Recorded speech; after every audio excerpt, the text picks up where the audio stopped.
একটা শিক্ষণীয় ভিডিও, তো ভিডিওটা সবাই শেষ পর্যন্ত দেখবেন। একজন বাবা তার মেয়েকে আইফোন উপহার দেয়। দ্বিতীয় দিন বাবা মেয়েকে জিজ্ঞাসা করলেন, আম্মু আইফোন পেয়ে সর্বপ্রথম তুমি কি করছো?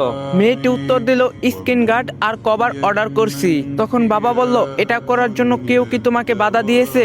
মেয়ে বলল, না বাবা, কেউ বাধা দেয়নি। তখন বাবা বলল, তোমার কি মনে হয় না তুমি আইফোন নির্মাতাকে অপমান করছো?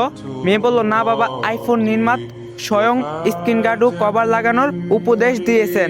বাবা বলল, তাহলে তো আইফোন অনেক খারাপ দেখাবে, তবুও তুমি এটার জন্য কভার কিনছো? মেয়ে বলল, না বাবা, বরং খারাপ না হওয়ার জন্য কভার অর্ডার করছি। বাবা বলল, কভার লাগালে সৌন্দর্য কমে যাবে না?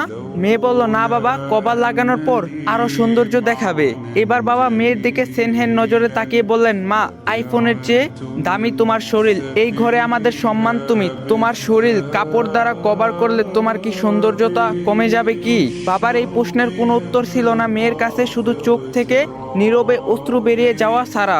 আসলে পর্দায় নারীর সৌন্দর্য কমায় না, বরং সৌন্দর্য বৃদ্ধি করে। যদি ভিডিওটা ভালো লাগে, সবার কাছে একটাই রিকোয়েস্ট, সবাই ভিডিওটা 3টা করে কপি লিঙ্ক করবেন আর পারলে বেশি করে শেয়ার করে দিয়েন।